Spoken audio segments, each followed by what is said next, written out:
Magandang araw mga bata! Magandang araw, teacher! Kumusta kayo ngayon? Mabuti po kami, teacher! Nagagalak ako dahil nasa mabuti kayong kalagayan mga bata. So, bago natin simulan ang talakayan, may gagawin muna tayo. So, ang gagawin lang natin mga bata ay sundan ang kanta at sayaw na pinamagatang Magtanim ay di biro sa pamamagitan ng audiovisual na pagtatanghal. Handa na ba kayo mga bata? Opo, teacher! Okay, atin na ang simulan.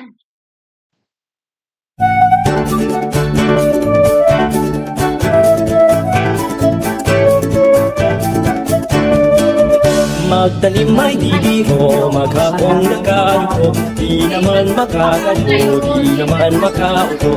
Braso ko'y namamanggit, baywang ko'y nangangawit. Hindi ko'y namimintig sa pagkababag sa tubig. Sa umaga pagising, ang lahat iisipin. Kung saan may patanim, may masarap na pagkain. Braso ko'y namamanggit, baywang ko'y nangangawit. Hindi ko'y namimintig sa pagkababag sa tubig.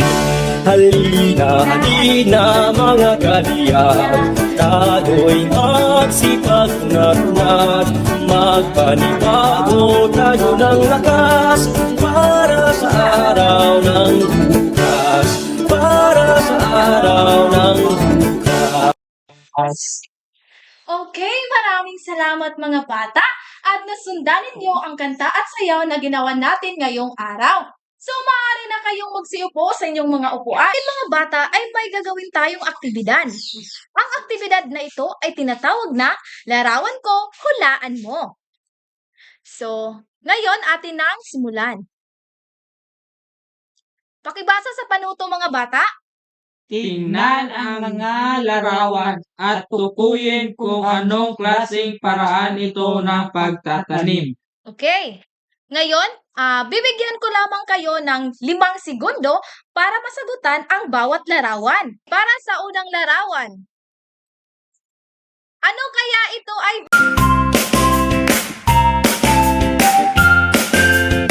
Ito ba ay or intercropping? Monocropping, teacher! Okay, tignan natin ang iyong sagot kung ito ba ay tama. Tama! Ngayon ay larawan naman tayo. So, maaari mo bang sagutan ito, Jehel? Ang larawan ito ba ay intercropping or interfarming? Interfarming, teacher. Okay.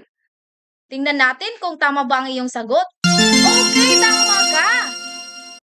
So ngayon, sa pangatlong larawan naman tayo. Maaari mo ba itong sagutan, Jereveth?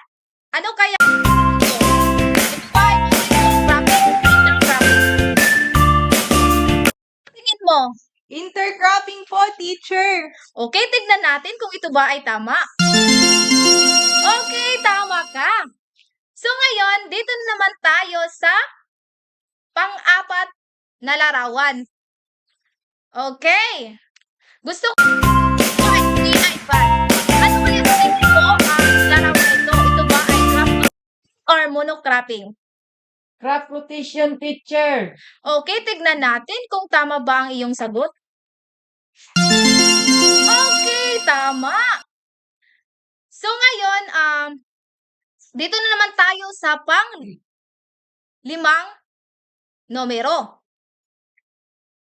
So, maaari mo ba itong sagutan, Mary? Anong larawan? Intercropping or intercropping? Multiple cropping, teacher! Okay, tignan natin kung tama ba ang iyong mga sagot. Okay, ang lahat ng inyong mga sagot, mga bata, ay tama. So, bigyan natin ng paputuklap ang bawat isa. So, ganito yun mga bata. 1, 2, shh. 1, 2, 3, shh, shh. 1, 2, 3, 4, shh, shh, shh. Boom! Okay, base sa ating ginawang aktibidad, ano kaya ang paghahalaman? Jihel, Ang paghahalaman ay ang pagtatanim o pag-aalaga ng mga halaman. Isa sa mga kabutihang dulot ng paghahalaman ay ito ay nagbibigay ng pagkain. Ang mga halaman kagaya ng puno ay nagbibigay ng mga prutas na ating kinakain, teacher. Okay, tama ka. So ngayon, bakit mahalagang malaman natin ang iba't ibang paraan ng paghahalaman? Ivan? Malagang matutunan natin ang iba't ibang paraan ng paghahalaman sapagkat ito ay makakatulong sa atin upang maging matagumpay ang pagpapalaki at pagpaparami ng mga pananim, teacher. Okay, tama kayo. Okay, mga bata, lahat ng inyong mga sagot ay tama. At nagagalak ako ng lubusan sapagkat naalala pa ninyo ang nakaraan nating leksyon patungkol sa iba't ibang paraan ng paghahalaman. At ngayon ay magkakaroon naman tayo ng panibagong aktibidad na tinatawag na Punan Mo Ako. Ngunit bago yan ay hahatiin ko muna ang klase sa 3 grupo. Magbibigay ako ng mga larawan ng mga halaman na gagamitin nyo mamaya sa ating aktibidad na gagawin. Ito ang itataas ng bawat grupo kung sasagot kayo. Ito ang sa unang pangkat at ang pangalawang pangkat at hindi magpapauli ang pangatlong pangkat. Handa na ba kayo mga bata? Opo, teacher! Okay, at ngayon simulan na natin ang laro. Ngunit bago yan ay babasahin muna natin ang panuto.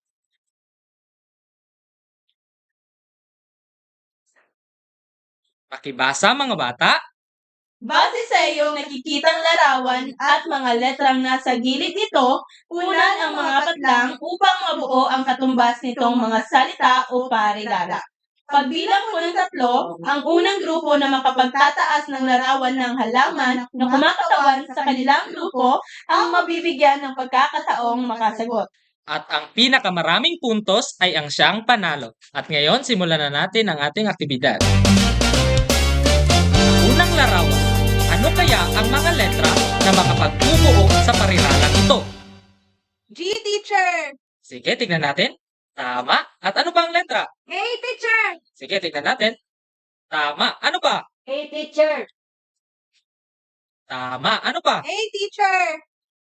Tama. Ano pang letra? U! Tama. At ano pang letra? S! Ngayon, tingnan natin kung tama ang inyong mga sagot. Tama. Magaling. Tama ang inyong mga sagot. Pakibasa nga mga bata. Mga pangalit sa lungsod! At ngayon, dadako tayo sa ikalawang larawan. Ano kaya ang mga letra na makapagbubuo sa parilalang ito? G! Tama. Ano pa? A! Tingnan natin. Tama. Ano pa? Hey, teacher! Tingnan natin. Tama. Ano pa? Ano pa? H, teacher! Tama. At ano pa ang huling letra? M! Tingnan natin kung tama ang inyong mga sagot. Magaling! Ang inyong sagot ay tama. Pakibasa nga mga bata. Mga Nakakamitan sa paghahalaman!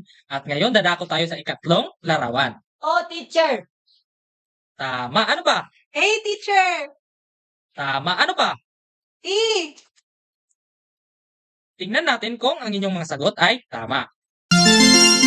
Magaling mga bata. Pakibasa nga ito. Containers! At ngayon, dadako tayo sa ikaapat na larawan. Ano kaya ang letra na makapagbubuo sa parilalang ito? A, teacher! Tama. Ano pa? Ano pa mga bata? M, teacher! Tama. Ano pa? N, teacher! Tingnan natin kung ang inyong mga sagot ay tama. Magaling mga bata. Ang inyong sagot ay tama. Pakibasa nga ito. Halaman! At ngayon, dadako tayo sa huling larawan. A, teacher! Tama. Ano pa? D! Tama. Ano pa? R, teacher! Tingnan natin kung ang inyong sagot ay tama. Magaling mga bata. Pakibasa nga ito. Hardinero! Tama. Ngayon mga bata ay basahin natin ang mga parirala na inyong mga nabuo. mga bahay sa lungsod, mga kagamitan sa paghahalaman, containers, hardinero, halaman. Mahusay mga bata! At ngayon, base sa mga larawan na inyong nakita at mga salitang inyong nabuo, sa tingin ninyo patungkol saan kaya ang panibagong leksyon na ating tatalakayin ngayon? Sa tingin ko po, ito ay tungkol sa Harden, teacher. Ito ay tungkol sa hardin, maaaring tamang iyong sagot. Sino pa sa inyo ang may ideya? Ako po, teacher. Mary? Tingin ko po ito ay tungkol sa pagtatanim, teacher. Magaling! Sino pa sa inyo ang may ideya? Ko, teacher. Ano ang iyong ideya, Ivan? Tingin ko po ito ay tungkol sa paghahalaman, teacher. Paghahalaman. Mahusay ang iyong sagot. Ang lahat ng inyong kasagutan ay may kinalaman sa ating leksyon ngayon. Dahil sa araw na ito, ang pag-uusapan natin ay patungkol sa container garden bilang alternatibong paraan ng paghahalaman. Handa na ba kayong makinig at tuklasin ang tungkol sa container garden bilang alternatibong pamamaraan ng paghahalaman? Yes, teacher! Nagagalak akong marinig yan mula sa inyo, ngunit bago tayo magpatuloy, nais ko munang ipaalam sa inyo na may panauhin tayo na bibisita sa atin mamaya at may mga paalala siya na nais niyang iparating sa inyo. At ang bayong na ito ay naglalaman ng mga paalala na dapat ninyong pakatandaan. Maaari niyo ba itong basahin, mga bata? Ang unang paalala. Makinig sa sinasabi ng guro.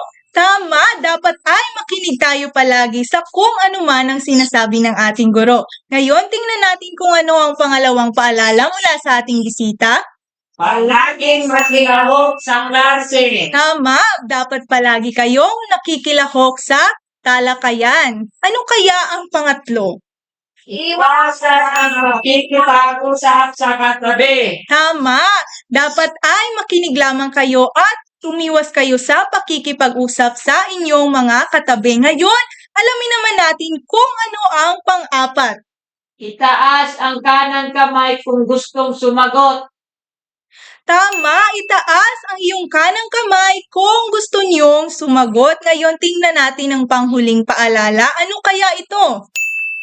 Maging maingat sa paggamit Ng matutulis at matatalas na kagamitan. Tama, inyong pakatandaan na dapat kayo ay magiging maingat sa paggamit ng matutulis na kagamitan o kung gagamit man kayo, dapat ay may gabay ito ng mga nakakatanda sa inyo. Maliwanag ba, mga bata?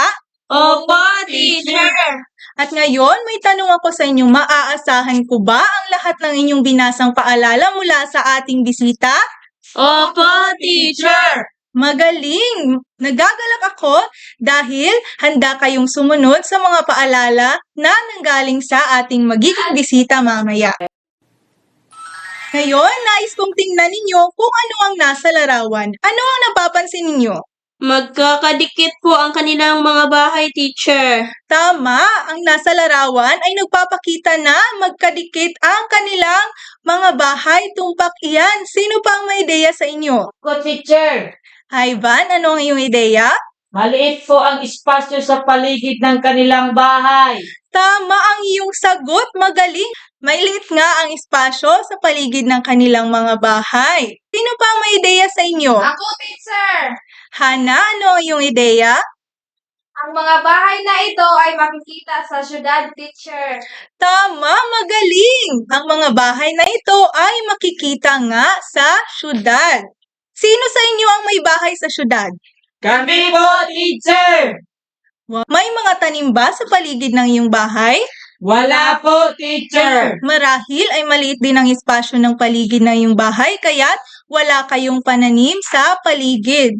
Sa pagkakataong ito, ibabahagi ko sa inyo ang isang kwento na batay sa larawan na nakikita ninyo. Ngayon ay bisitahin muna natin ang pamilyang tutulungan natin mamaya. Maaari niyo bang basahin ang kwentong ito, mga bata? Opo, teacher! Magaling, simulan na ninyo ang pagbabasa. May isang pamilya na nakatira sa isang urbanong lugar. Alam niyo ba kung ano ang urbanong lugar? Hindi. Hindi, teacher. Ang urbanong lugar ay isang pantaong puok na may mataas na bilang ng populasyon. Kagaya lamang iyan ng nakita ninyong larawan kanina. Ngayon ay magpatuloy tayo sa kwento natin. Ito ay binubuo ng mag-asawang sina Manong Betong, Aling Bebang at magkapatid na sina Ling at Kiko. Ang pamilya nila ay binubuo ng 4 na miyembro. Ang kanilang padre de pamilya ay si Mang Betong. At ang ina naman ng kanilang mga anak ay si Aling Bebang at ang kanilang mga anak naman ay ang magkapatid na si Ling at si Kiko. Ngayon, magpatuloy kayo sa pagbabasa. Na gustong-gustong kumain ng gulay at prutas. Tama! Gustong-gustong ginagawa ng magkapatid na si Ling at si Kiko ay ang kumain ng paborito nilang pagkain na masustansyong pagkain kagaya ng gulay at prutas. Kaya dapat ay tularan ninyo kung ano ang ginagawa ni Ling at ni Kiko dahil yan ang makakabuti sa inyo. Ngayon, magpatuloy kayo. Isang araw, nakita nila ang kanilang kapitbahay na nagtatanim ng mga gulay sa likod bahay. Ngayon, nakita nila na ang kanilang kapitbahay ay nagtatanim ng gulay sa likod bahay. Kaya sa tingin ninyo, gusto rin ba nilang magtanim o hindi? Gusto! Ngayon ay alamin natin kung ano pa ang mga pangyayari na susunod sa kwento. At gusto rin nilang magtanim upang maiwasan ang malaking gastos sa bilihin.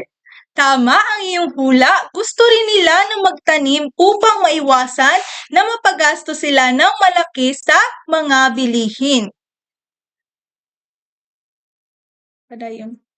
Ngunit gustuhin man nila, ang problema ay wala silang malaking espasyo sa kanilang bahay upang mapagtaniman ang anumang gulay na gusto nila. Tama, may problema ang pamilya ito dahil gusto nga nilang magtanim ngunit wala naman silang malaking espasyo sa kanilang bahay. Ngayon, gusto niyo bang tulungan ang pamilyang ito upang masolusyonan ang kanilang problema? Opo, teacher! Mabuting desisyon yan mga bata. Nagagalak ako dahil handa kayong tumulong sa iyong kapwa. Kung ganon, ay simulan na natin ang ating misyon. Alam nyo ba na may mga alternatibong paraan ng paghahalaman at isa na rito ang tinatawag na container garden.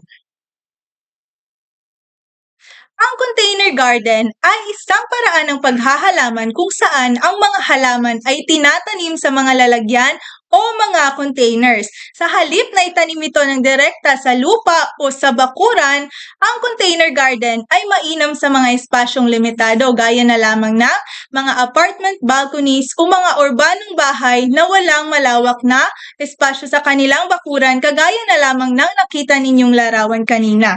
Ngunit bago natin may sagawa ang pagtatanim, kinakailangan muna nating tukuyin ang mga bagay na kakailanganin natin sa paghahalaman. Kaya naman, tulungan ninyo akong pumili ng mga bagay na magagamit natin sa pagtatanim. Handa ba kayong tumulong sa akin, mga bata? Opo, teacher! Nagagalak akong marinig yan sa inyo. Kaya naman, simulan na natin ang pag-a-add to cart. Tayo ay mag-a-add to cart na. At dahil dyan, kakailanganin natin ng mapaglalagyan ng mga bagay o mga kagamitan na magagamit natin sa ating pagtatanim. Kaya naman, kailangan natin ng isang kariton or cart. Ngayon na may kariton na tayo, handa na tayong mag-add to cart. Ngayon, tingnan ninyo ang mga bagay na nasa aparador. Ang una dyan ay ang sombrero. Ngayon, kailangan ba natin ng sombrero upang tayo ay makapagtanim? Opo, teacher. Tama! Kaya i-add to cart natin ang sombrero dahil ito ay makakatulong sa atin upang hindi tayo matamaan ng sikat ng araw. Kaya naman ay i-add to cart na natin yan.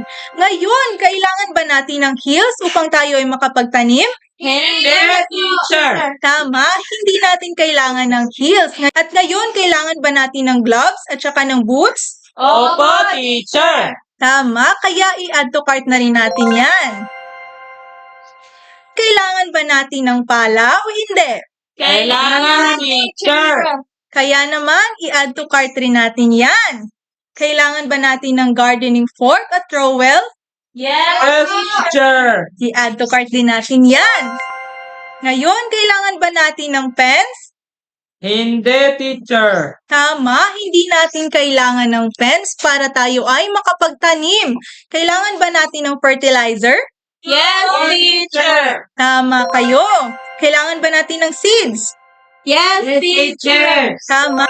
Ano naman kaya ang plants? Kailangan ba natin ito o hindi? Kailangan, teacher. Tama, magaling mga bata. Ngayon, kailangan ba natin ng watering can at saka ng pot?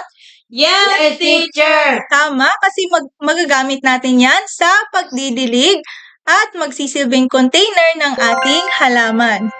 Sa tingin ninyo, kumpleto na ba ang ating mga kakailanganin upang tayo ay makapagtanim? Yes, teacher. Tama, kaya naman ay i-check out na natin yan. Ngayon, handang-handa na tayo sa pagtatanim. Kaya't halina't kilalanin na natin ang ating bisita sa araw na ito. Excited na ba kayo na malaman kung sino siya, mga bata? Opo, teacher. Mabuti yan. Ako excited na rin akong makilala kung sino siya. Kaya panahon na para ipakilala ko sa inyo kung sino ang ating bisita ngayon. At ang ating bisita ngayon ay si Mang Amon. Tawagin niyo lamang siya sa pangalan na Mang Amon. Siya ay isa sa pinakakilalang hardinero dito sa ating lugar. Kaya naman, salubungin natin siya ng isang masigabong palakpakan. Magandang araw sa inyo, mga bata. Magandang araw po sa inyo, Mang Amon. Ako si Mang Amon. Nandito ako ngayon sa inyong harapan upang ituro sa inyo ang mga hakbang sa pagbuo ng container garden. Handa na ba kayo, mga bata? Opo, Mang Amon. Una sa lahat ay handa muna natin ang ating kagamitan kagaya ng trowel, gardening fork, at soil rake. At ito ang mga hakbang sa pagbuo ng container garden. Ang una ay ihanda ang mga gamit sa pagtatanim at pumili ng lalagyan o container selection. Pumili ng mga lalagyan o paso na angkop para sa mga halaman na plano mong itanim.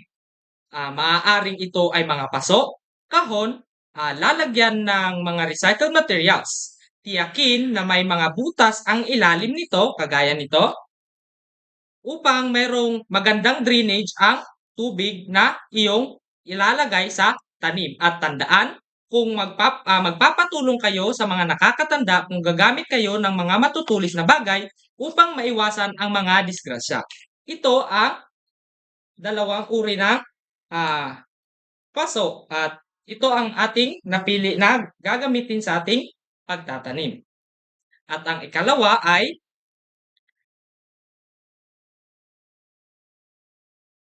ang ikalawang hakbang ay paghahanda ng lupa o soil preparation. Maganda na tama ang lupa na ating gagamin o soil mix upang ito ay angkop sa mga halaman na ating itatanim. Bakit kaya mahalaga ang pagpili ng tamang lupa? Ako po, teacher. Sige, ikaw, Mary. Mahalaga po ang pagpili ng tamang lupa upang masiguro na mabubuhay po at maging maganda at mabilis ang paglaki ng mga halaman. Magaling! Tama ang iyong sagot. Ang pagpili ng tamang lupa para sa iyong container garden ay mahalaga. Kung mas maganda ang lupa, mas maganda ang mga ugat, dahon at bulaklak ng iyong mga halaman. At ngayon, dadako tayo sa ikatlong hakbang. At ito ay ihanda ang iyong mga halaman at piliin ang tamang halaman o plant selection. Pumili ng tamang halaman na angkop sa iyong mga lalagyan. At klema at sunlight. At tiyakin na may oras ng araw ang mga halaman para sa kailangan nilang sunlight. At ito ang ating napili na halaman na ating itatanim ngayon. At ang dadako na naman tayo sa ikaapat na hakbang. At ang ikaapat na hakbang ay pagtanim o planting. ilipat ang lupa o soil mix sa lalagyan ng maayos. Pero bago yan, gagamit muna tayo ng, anong tawag dito mga bata? Gloves po, Mang Amon! Magaling! Kailangan natin magsuot ng gloves upang hindi marumihan ang ating kamay kapag tayo ay magtatanim.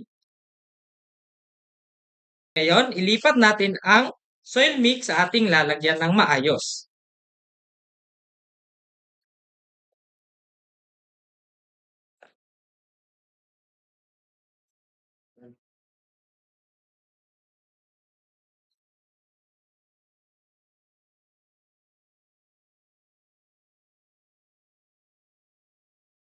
Tagin ito at mag-iwan ng maliit na espasyo upang sa lalagyan ng tanim.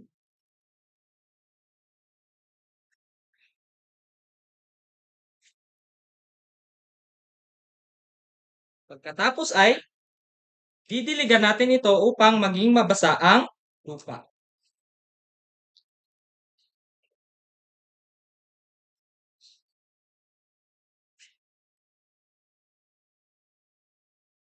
Ito na ang ating naitanim mga bata. At ngayon ay dadako tayo sa panglimang hakbang. Pagpapanatili ng kaayusan ng halaman. Protektahan ang mga halaman sa mga klase ng peste at sakit sa pamamagitan ng pagmamasid at pag-aalaga, at maaaring ilipat ninyo ang mga lalagyan sa loob or sa loob ng inyong bahay kung ang panahon ay masama. Sa tingin ninyo, kailangan bang diligan palagi ang mga halaman mga bata? Opo, Mang Amon! Sige nga. Bakit? Ikaw, Mary. Dapat ay ugaliin ang pagdidilig upang hindi ito mamatay at upang maging malusog. Mahusay na sagot iyan. Dapat ay ugaliin nating diligan ang mga halaman at panatilihin natin itong maganda at malusog. Nasundan nyo ba ang mga proseso o mga hakbang sa pagbuo ng container garden mga bata? Opo, Mang Amon! Kung ganon ay binabati ko kayo sapagkat natutunan na ninyo kung paano at ano ang mga hakbang sa pagbuo ng container garden. Salamat po, Mang Amon! Mahusay mga bata na pagtagumpayan na ninyo ang inyong misyon at nasolusyonan na natin ang problema ng pamilyang nakatira sa urbanong lugar. Ngayon ay malaya na silang makapagtatanim ng mga halaman na gusto nila kahit maliit lamang ang espasyo ng kanilang mga bakuran. At yan na ang naging resulta ng kanilang pagtatanim sa lalagyan o container gardening. Ngayon naman ay samahan natin si Mang Amon papunta sa kanyang bahay upang malaman natin kung ano pa ang mga halimbawa ng container garden.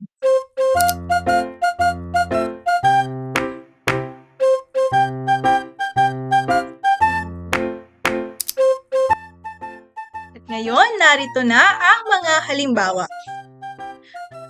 Tingnan natin kung ano ang unang halimbawa. Ito ang pangalawang halimbawa ay...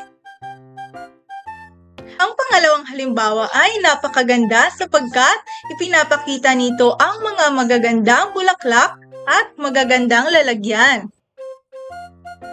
Tingnan naman natin kung ano ang ikatlong halimbawa. Ang ikatlong halimbawa naman ay ang mga prutas at gulay. At ang pang-apat na halimbawa naman ay pwede nating gamitin upang gawing pangdekorasyon sa ating kabahayan. Ngayon ay tingnan naman natin kung ano ang panglimang halimbawa. Napakaganda ng panglimang halimbawa. Ngayon na nalaman na ninyo ang lahat ng hakbang sa pagbuo ng container garden, ay may katanungan ako. Ngunit bago yan, gusto kong pumili kayo kung ano ang paboritong kulay ninyo. Mga container na ito ay naglalaman ng mga larawan ng inyong mga kaklase. At kung anong kulay ang mapili, ay pipili tayo kung sino ang maswerteng makakasagot. Ngayon, nais kong tanungin si Hana kung ano ang kanyang paboritong kulay. Hana, ano ang iyong paboritong kulay? Green po, teacher. Green, ngayon tingnan natin kung ano ang laman ng kulay green.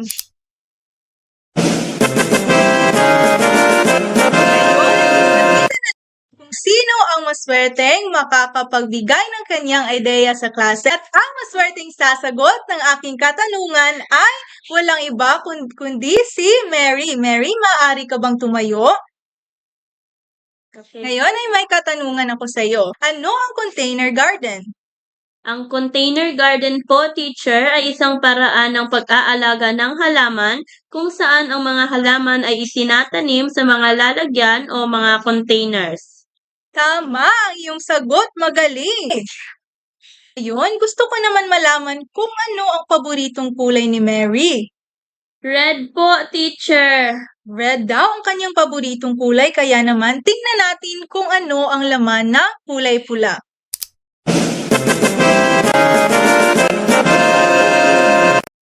Swerteng makakasagot ng aking katanungan ay walang iba kundi si Renalu. Renalu, maaari ka bang tumayo?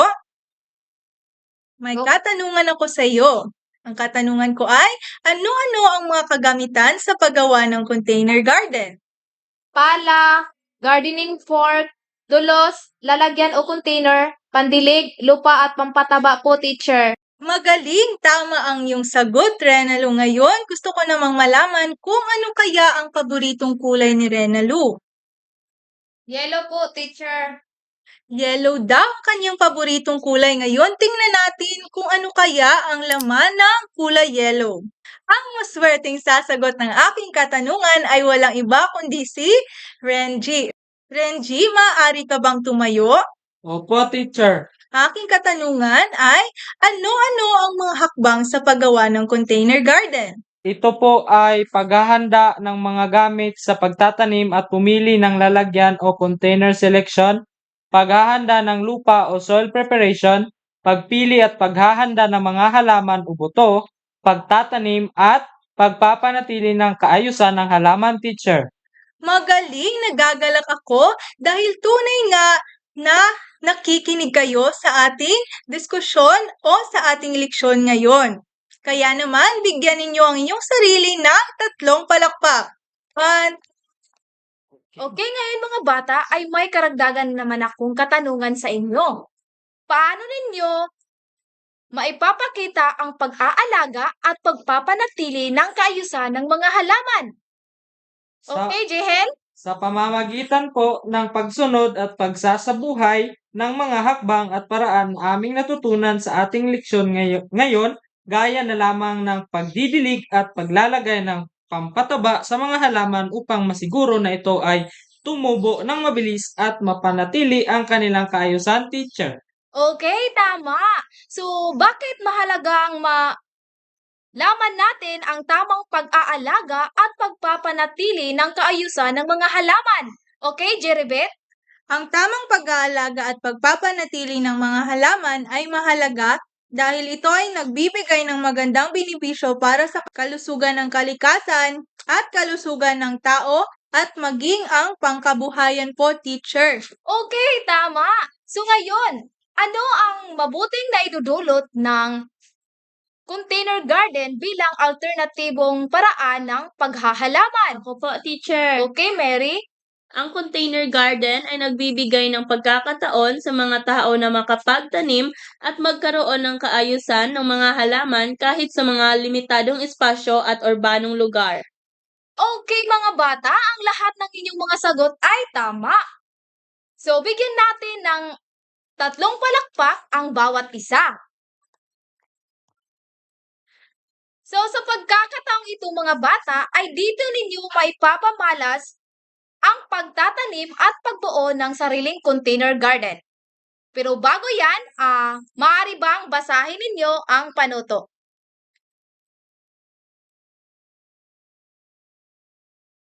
Sa loob ng 7 minuto, ang bawat grupo ay kailangang makapagtanim ng isang halaman sa isang lalagyan sa pamamagitan ng pagsunod sa mga hakbang sa pagbuo ng container garden. Okay, pero bago yan ay may pamantayan tayo na dapat nating sundin sa paggawa ng sariling container garden. Pakibasa mga bata, Tama at maayos ang pagkakasunod-sunod ng mga hakbang sa paggawa ng container garden. 40%.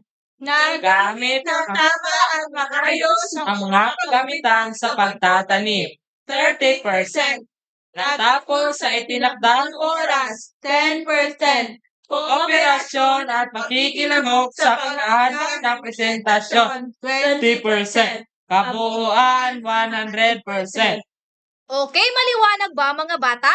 Opo, teacher. Okay, ang bawat grupo ay bibigyan ko ng 7 minuto para sa paggawa ng sariling container garden. Nagsimula na ang iyong 7 minuto.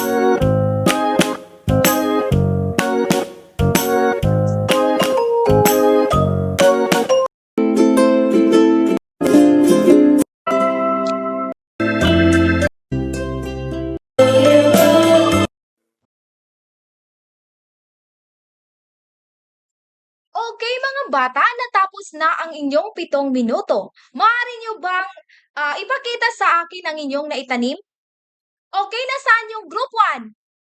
At ang pangalawang grupo naman? At hindi rin magpapahuli ang pangatlong grupo. So ngayon mga bata, base sa pamantayan na ipinakita ko kanina, ang unang grupo ay nakakuha ng 96 puntos at ang pangalawang grupo naman ay nakakuha ng 97 puntos at ang pangatlong grupo ay nakakuha ng 98 na puntos. So, maaari bang bigyan natin ng 3 palakpak ang bawat isa? Ang ating pagtataya ay binubuo ng 2 bahagi. May 10 segundo kayo para masagutan ang bawat isang tanong. At sasagot kayo sa aking ibibigay na answer sheet.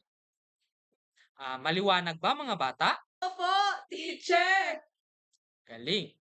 Ito ang panuto sa unang bahagi ng inyong pagtataya. Tukuyin kung anong hakbang ng pagtatanim ng container garden ang inilalarawan sa pangungusap. Ilagay ang tamang bilang sa patlang bago ang numero. Ito ang unang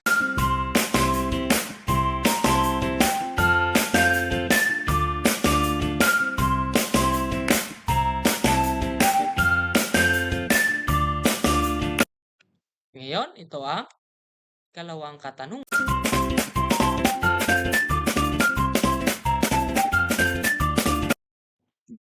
Ngayon, ito ang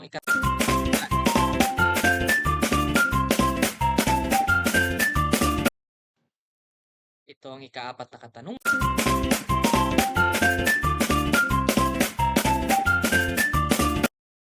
At ito ang pang-5.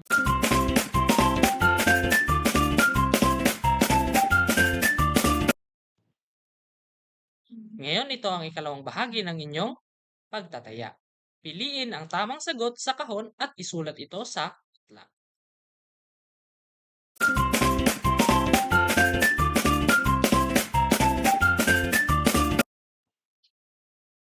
Ito ang pangalawa.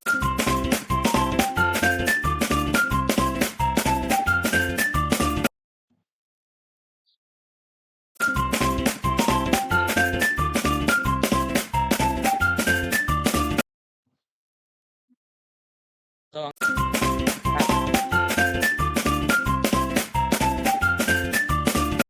at ang panghuling katanungan.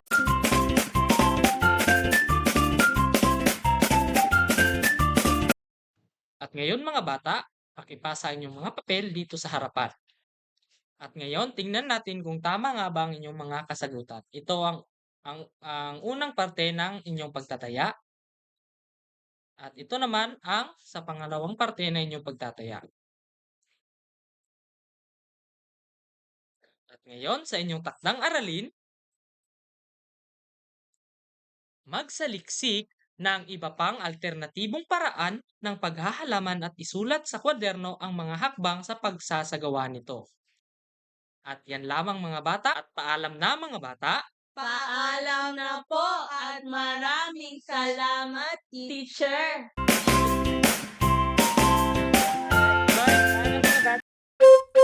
Bye!